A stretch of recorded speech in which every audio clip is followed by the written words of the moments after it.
Well, because of lockdown here in Melbourne, Australia, I had to sit down and watch Raw this week. And if you guys know my thoughts on how I feel about Monday Night Raw specifically, which is why I haven't really reviewed Raws in about a few weeks, you'll know why. Because I personally do not like Raw. I think Raw is like one of the worst shows on right now. And what did I think of this episode of Raw? Well, just like what I feel about every episode of Raw, it was actually pretty bad. So we started off with Miz TV. Yes, the Miz, the guy who tore his ACL, is still on TV. But I guess they're just having him on TV because, just not and having him not get physical. So Charlotte Flair and Rhea Ripley were the guests on the show, but then Nikki Cross would come out and issue a challenge to Charlotte Flair, claiming that she could beat her in 2 minutes. Charlotte says she could beat her in 1, so the match gets underway, and Nikki Cross faces Charlotte Flair in a 2-minute beat-the-clock challenge. Now, I didn't watch Raw last week, but I know, thanks to Twitter, I know Nikki Cross survived Rhea Ripley for 2 minutes.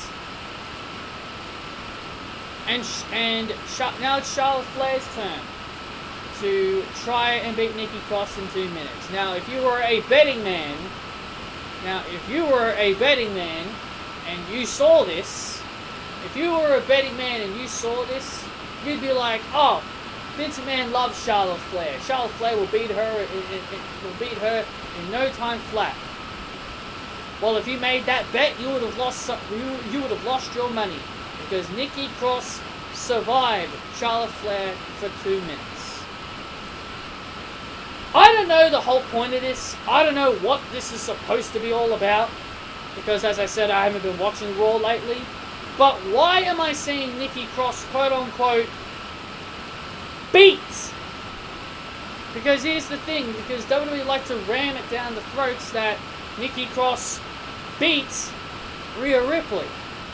But she didn't beat Rhea Ripley. Rhea Ripley wasn't pinned or submitted. But hey, apparently even a beat the clock challenge where you gotta last 2 minutes, apparently to WWE still counts as a defeat or a victory. Nikki Cross doesn't own a pinfall victory over the champion, and she doesn't own a pinfall victory over Charlotte Flair. So, I don't know why Nikki Cross is involved in all this. I don't know why this is all a thing. The question is, what the hell is Rhea Ripley? Is she a face or is she a heel? Rhea was getting piped in cheers on Raw, so I don't know what that's all about. I know she's a heel, so I don't know why she was getting piped in cheer noises. What is she, face or heel? Make up your mind, Vince. So again, and secondly, why are you making Rhea Ripley and Charlotte Flair look like complete utter dumbasses? You're making them look like dumbasses. Like Nikki Cross goes out of the ring, she's dancing, she's jumping up and down like a friggin' kid in the schoolyard, being all like nah nah nah nah nah, that kind of kid. That kind of kid that you're chasing and he's being a bully. That kid that's being a bully and you chase them, but then they run away from you and be all like, nah, nah, nah, nah, nah. Yeah, that's Nikki Cross. So the fact that Rhea Ripley and Charlotte are just standing there, being all like, get in the ring, that's what Charlotte Flair was doing. She was like, get in the ring. No, Charlotte, you go out there and you throw her ass in the ring. You don't stand there and let the clock run down like a friggin' donkey. So Charlotte and Rhea were made to look like complete utter buffoons and idiots. That is the only reason why Nikki Cross survived those 2 minutes, because they're just being idiots. They're just standing there not doing anything about Nikki Cross running away, being all like, nah, nah, nah, nah, nah. Dumb. I don't know why Nikki Cross is even a part of all this. And aren't these two facing each other at Hell in a Cell? You're making Rhea and again, you're making them look like complete utter idiots when they're about to face each other at Hell in a Cell. I don't get it. I really do not get it at all.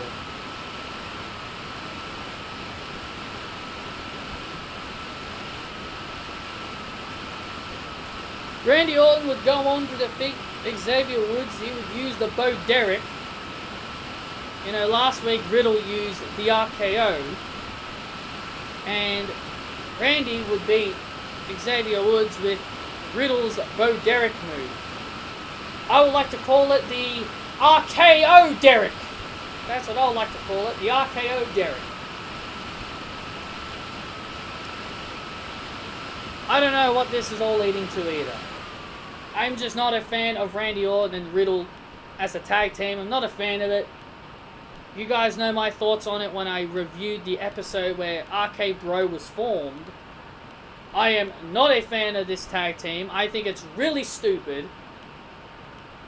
And I don't know why Randy Orton would be okay with pairing up with a guy like Matt Riddle. Shayna Baszler. Good old Shayna Baszler.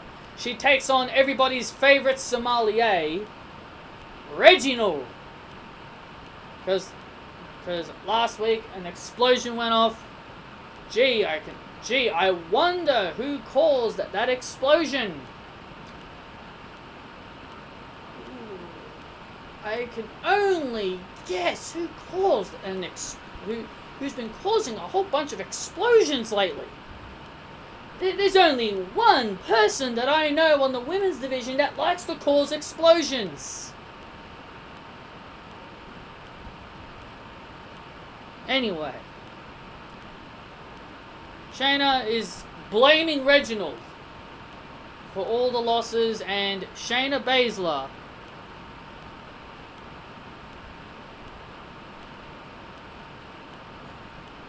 would get distracted by another explosion. And this explosion leads to Reginald, yes, I'm about to say it, Reginald defeating Shayna Baszler. Now, I find this funny for two reasons. One, Sasha Banks and Tamina are two of the luckiest women on the planet because they didn't have to suffer the humiliation of losing to Reginald. And two, it's Shayna Baszler. It is funny to see Shayna Baszler lose. Shayna Baszler sucks, and I don't understand how people are feeling sorry for this woman on my timeline. I'm just thinking to myself, why are you people feeling sorry for Shayna Baszler? She's a heel. She's supposed to get her comeuppance, right? But hey, you know, hey, you know what? Doesn't matter. Shayna made up for it for what happened later on in the show.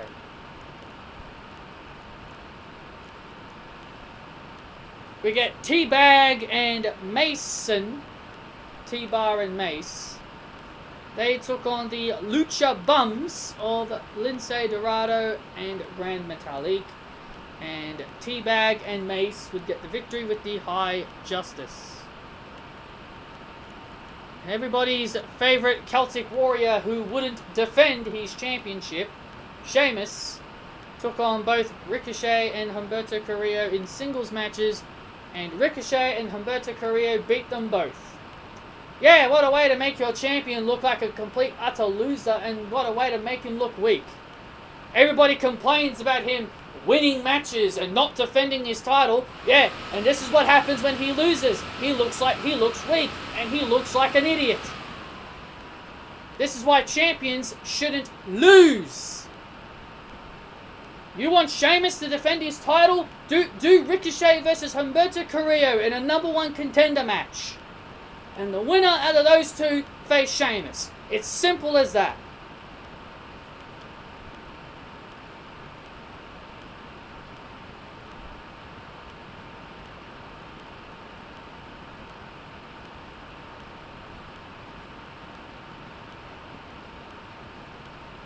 We got more women's action. We had Naomi and Lana taking on Mandy Rose and Dana Brooke.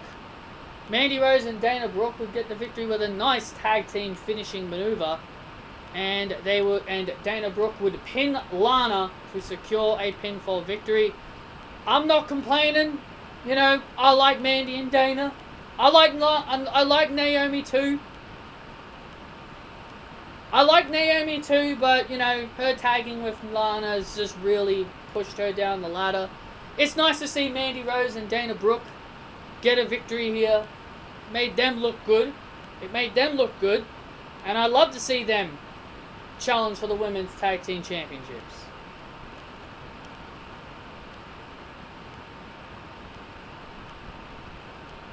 Cedric Alexander would go on to defeat Shelton Benjamin in very quick fashion. Yes, this was a quick match, a squash, where Cedric would rake the eyes and would hit the...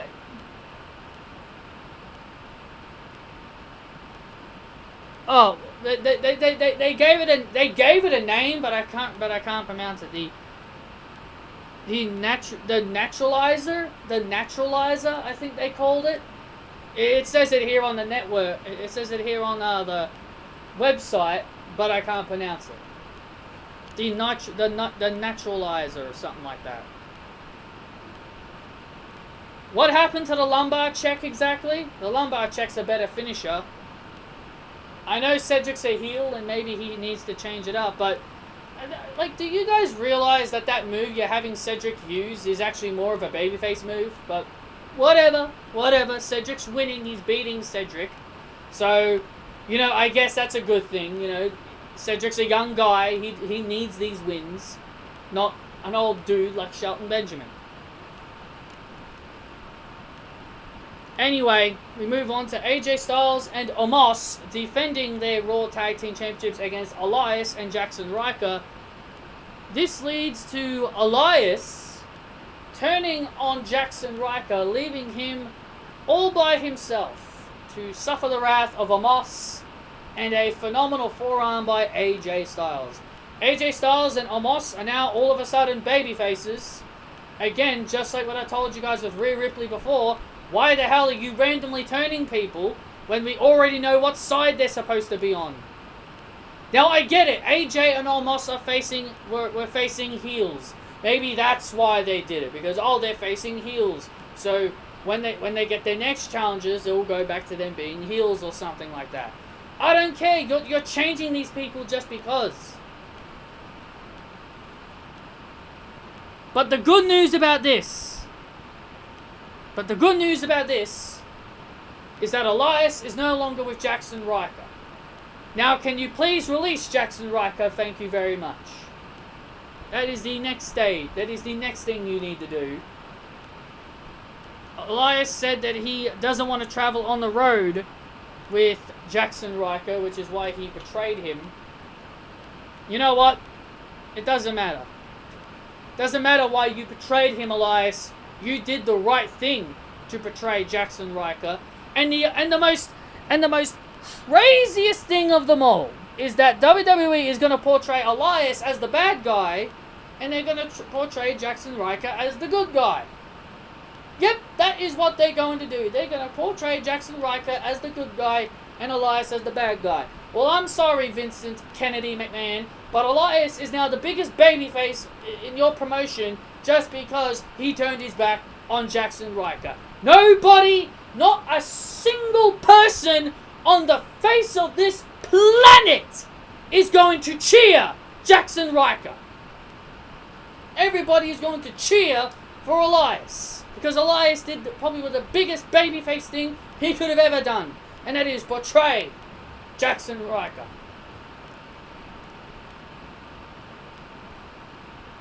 Alexa Bliss welcomed Reginald to the playhouse.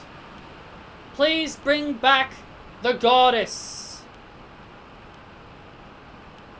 Hashtag Goddess Alexa is better. I just hate this character. I hate it so much.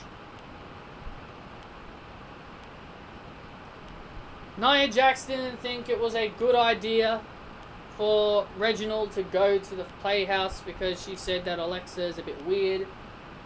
Reginald has been telling Nia all night that he can look after himself. He's not a baby. So, are Nia and Shayna faces? Not Nia and Shayna, Nia and Reginald. Are they faces? Because Nia seemed to be very babyface-like.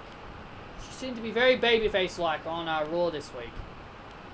Again, when we get back to real fans, no one is going to cheer Nia Jax. Everyone is going to cheer Shayna Baszler because of how she's being treated. Speaking of Shayna Baszler, she attacks Reginald and has a strong warning to Alexa Bliss.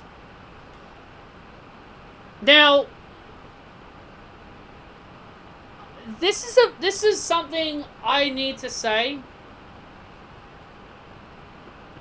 People want different and fresh matches.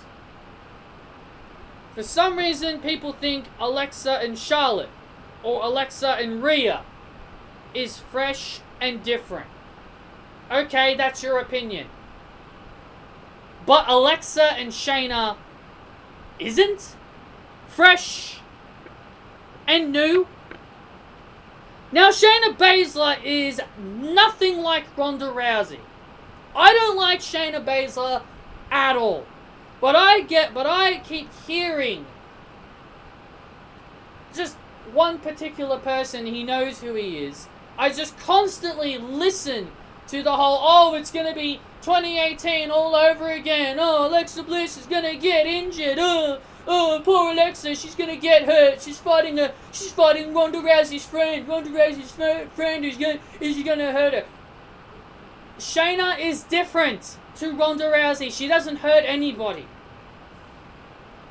Ever since her arrival on the main roster, and I'm being generous here, I haven't seen Shayna Baszler injure a single person since being on the main roster. She is completely different to Ronda Rousey. Ronda Rousey was reckless in the ring. Shayna Baszler isn't reckless in the ring. How many people has Shayna Baszler put on the shelf? 0.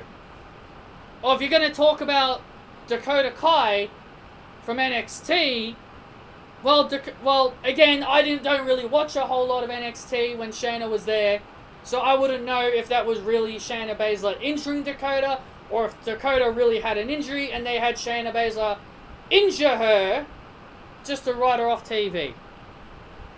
So I don't really follow, so that's different. All I'm saying is, I just keep hearing people panic and worry for Alexa Bliss because she's facing off against another MMA person. Alexa Bliss could have just agreed to this. Alexa could have easily just agreed to this storyline. She knew what she was getting herself into when Vince McMahon pitched this to her. She probably said, yeah, boss, I'll gladly fight Shayna Baszler. I know she's safer. It's not like Shayna Baszler's going to beat Alexa Bliss anyway. Alexa Bliss will use her magic and no-sell her way to victory, as she always does.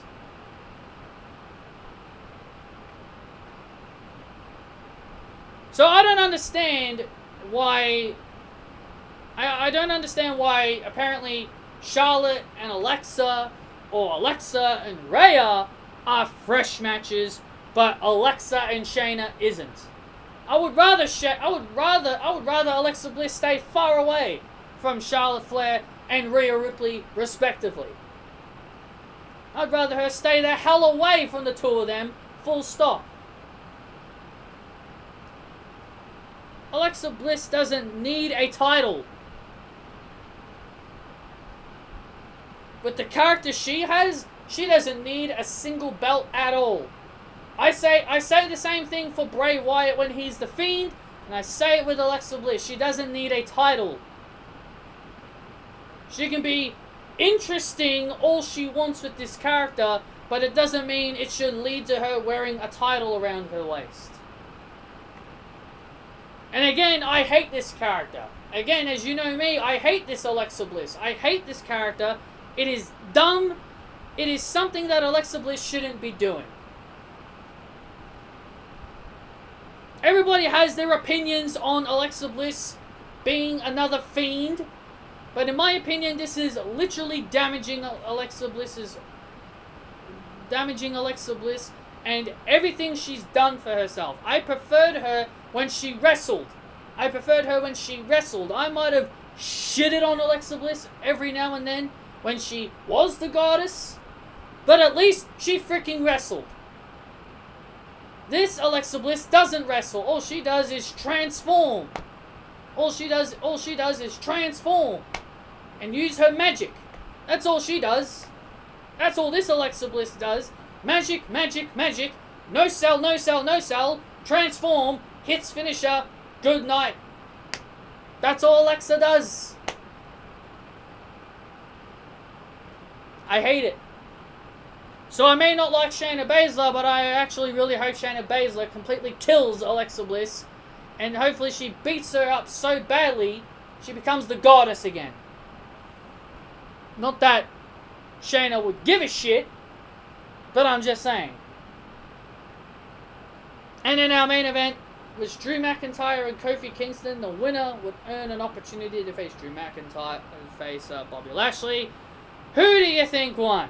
Drew McIntyre. I like Drew, but my God. How many more matches of Drew McIntyre and Bobby Lashley are we getting? How many more are we getting? I'm sick of it. I'm getting very sick of it. Very, very sick of it. So that is all I've got for you guys here on this Raw review. And by the way, Drew and Kofi had a great match. It was a great match, but I'm getting very sick and tired of Drew McIntyre getting title shots. I like Drew, but I'm kind of getting very sick of it. But anyway, that is all I've got for you guys here on this Raw review. I hope you guys enjoyed. Hit that thumbs up if you guys did enjoy. Give me your thoughts and opinions down below. And I will see you all next time.